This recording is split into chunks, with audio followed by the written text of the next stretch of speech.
बोल लक्ष्मीपति विष्णु भगवान की जय। बोल लक्ष्मी मैया की जय। बोल काशी मैया की जय। मेरे YouTube चैनल व्रत कथाओं में आपका हार्दिक स्वागत है। पौष माह की कृष्ण पक्ष की एकादशी को सफला एकादशी कहा जाता है। इस साल 9 जनवरी 2021 शनिवार को सफला एकादशी का व्रत है। सफला से तात्पर्य है सफलता। मानता है कि इस एकादशी का व्रत करने से मनुष्य के सारे कार्य सफल हो जाते हैं।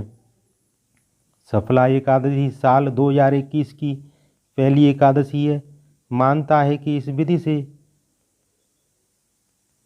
साथ पूजा करने से व्यक्ति को हर कार्य में सफलता प्राप्त होती है और सभी कार्य निर्विघ्न पूर्ण होते हैं।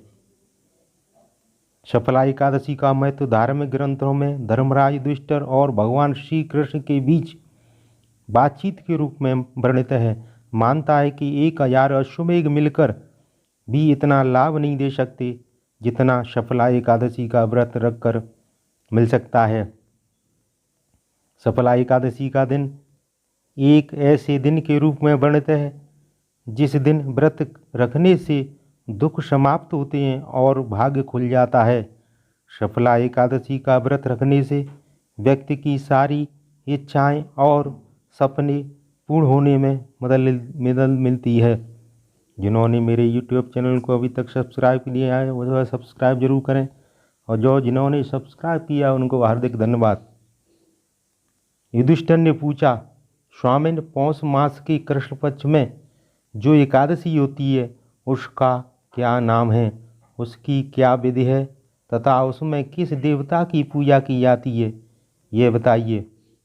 भगवान श्री कृष्ण ने कहा, राजेंद्र, बड़ी बड़ी दक्षिणा वाले यज्ञों से भी मुझे उतना संतोष नहीं होता जितना एकादशी व्रत के अनुष्ठान से होता है। पौष मास के कृष्ण पक्ष में सफला नाम की एकादशी होती है। उस दिन विधिपूर्वक भगवान नारायण की पूजा करनी चाहिए। जैसे नागों में शेषनाग, पक्षियों में गरुड़ तथा देवताओं में श्री विष्णु श्रेष्ठ है, उसी प्रकार व्रतों में एकादशी तिथि श्रेष्ठ है। राजन, सफला एकादशी को नाम मंत्रों का उच्चारण करके नारियल के फल, सुपारी, बिजौरा तथा जमीरा, नींबू, अनार, सुंदर आंवला, लौंग, बेर तथा विशेषतः आम के फलों और धूप दीप से श्री हरि का पूजन करें।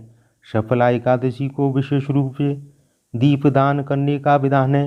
रात को वैष्णव पुरुषों के साथ जागरण करना चाहिए। जागरण करने वाले को जिस फल की प्राप्ति होती है वह हजारों वर्ष तपस्या करने से भी नहीं मिलती।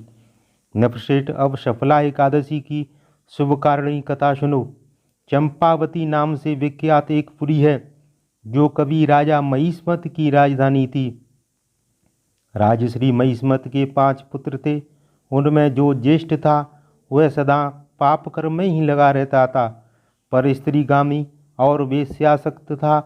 उसने पिता के धन को पाप कर्म में ही खर्च किया। वह सदा दुराचार परायण तथा वैष्णव और देवताओं की निंदा किया करता था।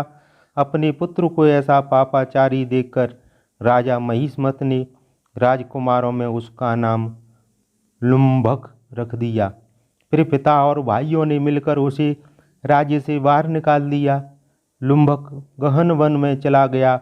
वहीं रहकर उसने प्राय समूचे नगर का धन लूट लिया।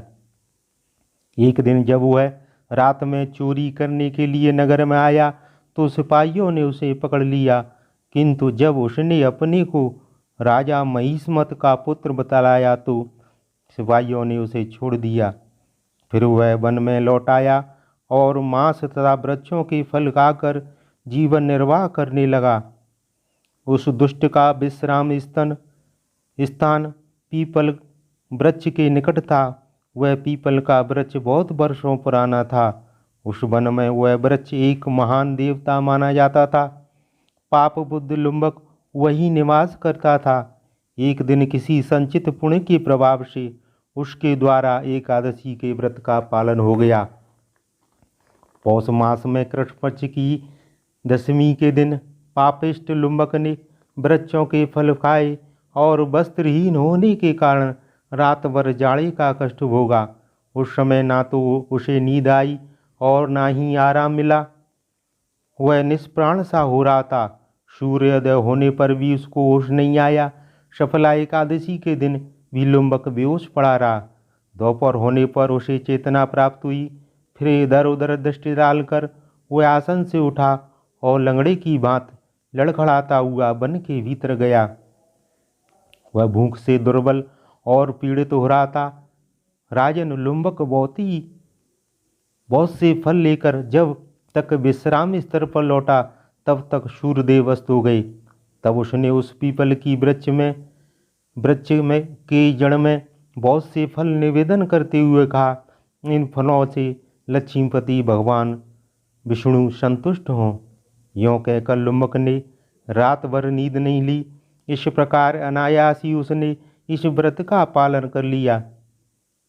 उस समय सहसा आकाशवाणी हुई, राजकुमार तुम सफला एकादशी के प्रसाद से राज्य और पुत्र प्राप्त करोगे। बहुत अच्छा कहकर उसने यह वरदान स्वीकार किया। इसके बाद उसका दिव्य रूप हो गया। तब से उसकी उत्तम बुद्धि भगवान विष्णु के भजन में लग गई। दिव्य आभूषणों से सुशोभित होकर उसने निष्कंटक राज्य प्राप्त किया और 15 वर्षों तक उसका संचालन करता रहा। उसको मनोज्ञ नामक पुत्र प्रदान हुआ। जब वह बड़ा हुआ तब लुम्बक ने तुरंत ही राज की ममता छोड़कर उसे पुत्र को सौंप दिया और वह स्वयं भगवान श्री कृष्ण के समीप चला गया, जहाँ जाकर मनुष्य कभी शोक में नहीं पड़ता। राजन, इस प्रकार जो सफला एकादशी का उत्तम व्रत करता है वह इस लोक में सुख भोग कर मरने के पश्चात मोक्ष को प्राप्त होता है। संसार में वे ही मनुष्य धन्य हैं जो सफला एकादशी के व्रत में लगे रहते हैं। उन्हीं का जन्म सफल है। महाराज, इसकी महिमा को पढ़ने सुनने तथा उसके अनुसार आचरण करने से मनुष्य राजसूय यज्ञ का फल पाता है। कथा समाप्त होती है। धन्यवाद।